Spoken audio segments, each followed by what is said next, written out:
Hi guys, it's Sophie. So today I wanted to bring you my yearly wrap up. I've been so excited to sort of film this and bring this to you, and I've just been looking forward to the year coming to a close so that I can talk to you about all the books I've read this year. If you're a bit like me and you do like the sort of nerdier aspects of analysing your books and looking at patterns, then hopefully you'll enjoy this one. So today's the 31st of December 2015 and I've read 187 books this year. I won't finish the one I have upstairs, so that will be my yearly total. I'm really pleased with that. I never thought I'd be able to read that many books in a year. My Goodreads aim was 100 and I thought that was a bit of a stretch, and I don't really know what's happened to make me read so much, but I'm so glad I have. So the first thing we're going to talk about is the genre of the books I've read.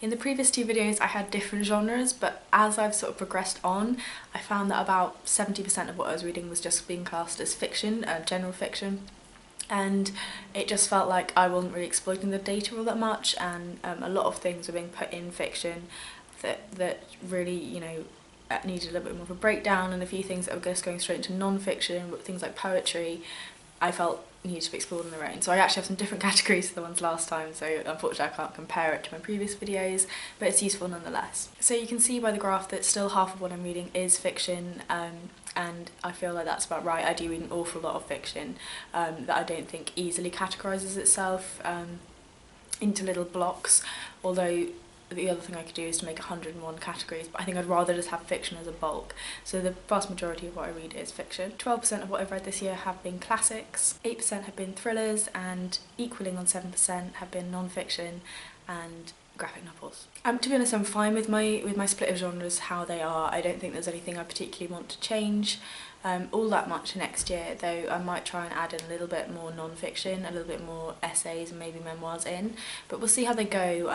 I tend to go on non-fiction kicks and then pull back on them, so just maybe slowly introducing those.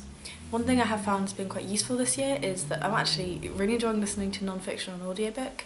I think with fiction on audiobook I get a bit lost and I don't feel like I know the story the whole way through as well as if I'd read it, but with non-fiction I don't tend to find that. I think probably the majority of the non-fiction that I'm listening to is quite simplistic language, so it is quite easy to do other things and not miss like one word and the whole story falls apart. So yeah, other than potentially boosting up that non-fiction and sort of memoir, essay type things next year, I don't think there's all that much I'm going to change. And then the next thing I wanted to talk about was the age, the sort of aimed age of the reader in the books I'm reading. I spoke about in both of my videos, I believe, wanting to be having more adult fiction there. Whilst I do love YA and I think it's brilliant, I think it isn't limited to being a young adult. I did want to be reading more adult literature going forward, and I've definitely managed to do that. I've got 79% of my reading is adult fiction now. I think only 1% is children, and the remainder, the 20% is YA, and the majority of that came at the beginning of the year. I expect next year I might see that lessen again, maybe being about 10% YA, but we'll see how that progresses on. I would like to keep some in there along with the children's, as I think it's really interesting and it just gives me a breadth as a reader to know what's going on in lots of different fields rather than just focusing on adult fiction. So I don't think I'm going to cut it out completely, but I'm very pleased with how I've developed that this year. My page length is something I don't think I've spoken about, so just really quickly, if you have a look at the graph, you can see that I am tending towards shorter books. I think it's partly because I've been reading so much that shorter books tend to digest more easily, and I just haven't really ventured to so many long books this year, although some of my favourite books that I've read this year have been longer books. So maybe next year I'll say that I'll read some longer books, some that are sort of 400, 500 pages, because quite a lot are tending to be shorter. I don't have too much of an issue with that, but I just got to be careful I'm not artificially boosting my numbers and reading lots and lots of tiny books. And then next if we look at years published, this hasn't changed terribly since my last two, and to be honest I don't really mind that. I do read mostly modern fiction, and focusing around the 2000s does tend to be my reading pattern, with a few sort of speckled throughout the 1900s, not a worry for me at all. I don't know how that will change in the future. I don't know if it will change or not, but I do enjoy keeping sort of a good pulse on what's going on at the moment in fiction, so not too sure I want to be changing that in itself. but we'll see. I may become really interested in some some other kind of literature or some other time period, and it will boost itself. But for the minute, I liked the idea of having that sort of connect to modern society and that connect to what modern fiction is doing and what sort of things are bringing in at the minute. I really enjoy that. And then the next one is author gender. This one's really annoying me. I've ended up with a skew. You can sort of see it in the graph, and it's about in the range of about 20, I think, sort of 20 difference in terms of books. I tried so hard this year to keep it even, and I really did. It was one of the things that I've purposefully sort of gone out and tried to balance as I've been reading throughout this year. And again, I'm finding that skew towards male authors, and it's really irritating for me because I tried so hard to balance it this year. I don't think in and of itself it's anything bad to be reading one gender of author more than another, but just because I tried quite hard to balance things out and to get a good range, I did find it quite frustrating. I think the topics that I read tend to be topics that male authors deal with more than female authors, and I do understand that. I don't know whether I'll try and balance it in 2016 or whether I will just sort of say no, it doesn't matter, and I won't think about the sort of gender when I'm picking up a book. But we'll see. It is frustrating. That's one of my losses for this year, I think, is that despite trying to manage to read equally throughout the sexes, I am still biased towards male. And so for the next one, the country. The way I've sort of based this, just for some information, is that it's been whenever a book's been translated from a different language, or where the author sort of lives within the country that the book is set, I suppose, or lives within that certain country and identifies themselves as coming from that country. So really the nationality of the author as opposed to where the story's set.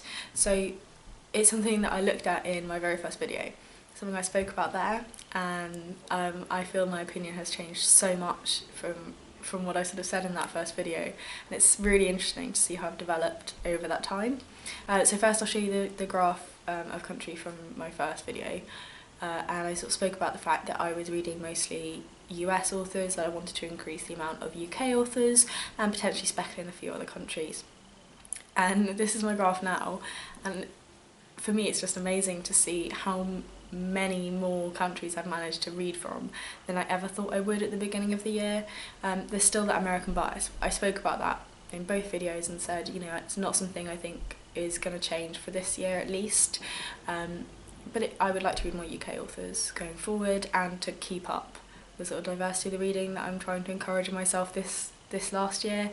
I'm so proud of myself for this, and it feels like a much more grown-up way of reading, and I'm really looking forward to continuing to do so in 2016. Okay, so star rating.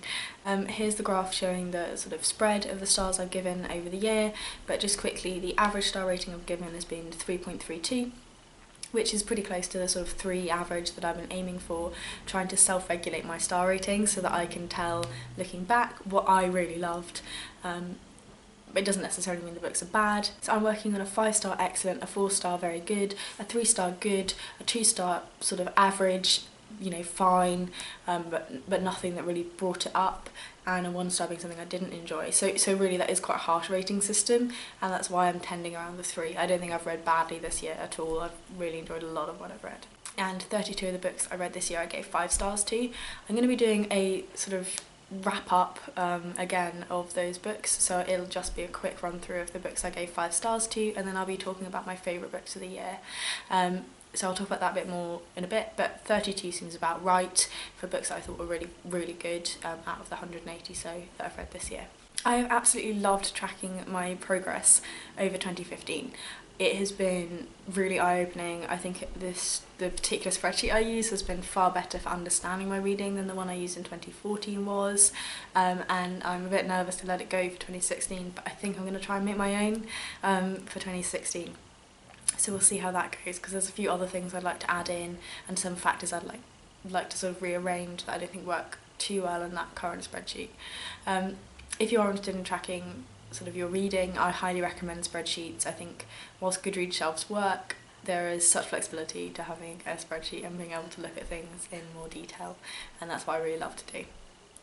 So I hope that you've all had a fantastic year of reading, and that you're excited to get into 2016 and to start filling up your new little trackers, your new books, your Goodreads, whatever it is that you do. So I will see you ever so soon, either in my December wrap up or in that 5-star book wrap up that I spoke about earlier on in the video. Alright, bye bye.